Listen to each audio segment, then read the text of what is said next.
swaps to look at the back of the car with the driver on screen, which is a very impressive thing. I was actually reading about it. In order to get that to work, it's pretty much just the sensor. Oh, really? It's just a sensor that's hanging off the halo, bolted off the halo, that can just pivot.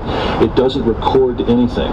It is instantly radio broadcasting all of the data to a recorder on trackside. Because you got to think about the amount of airflow, the amount of difficulty to mount something on the side of a car going that fast, that they couldn't mount an actual big camera. Was it because lens as well? It's essentially a small sensor and lens, and that's it. Wow.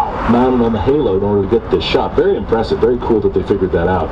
It's really well shot. They got all ridiculous access. I'll tell you, I'm not going to go too far into spoiler, but I'll tell you what I was worried about that we just dodged. Okay? I was worried about essentially the plot of Top Gun Maverick, which I like Top Gun Maverick very, very much. But let's be honest, if you boil it down, Top Gun Maverick is the oldest guy flying jets is the best guy flying jets. Nobody else out there can fly as good as this guy. True. We go along for the ride. And it works. Tom Cruise is very compelling. Here's the thing. I'm not saying this shouldn't have been the way Top Gun Maverick was, because it works wonderfully. It works great. But I was very worried that that was going to be the premise here. That Brad Pitt plays Sonny Hayes, and he was going to be like the best driver in the world, and nobody can touch him.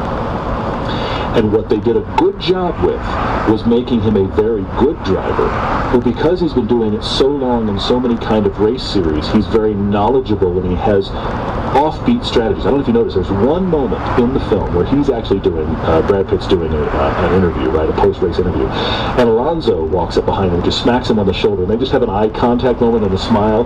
My son identified that as an interesting acknowledgement to the fact that Alonso right now is this guy in F1. That's perceptive. He has history.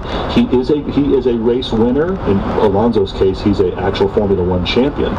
But right now, he's driving a mid-pack car. But it's interesting, if you watch Alonso drive, he can pull off strategy better than anybody else on the grid.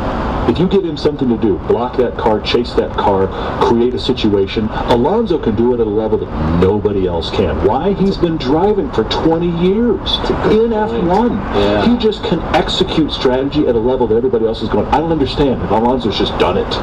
This was the interesting thing about this character, is they brought him in, and they never, I don't feel like, gave the impression that nobody can drive as well as this guy. And he also seemed to acknowledge that other people there are very fast. The other thing I was worried about is that the young kid that he's supposed to mentor was going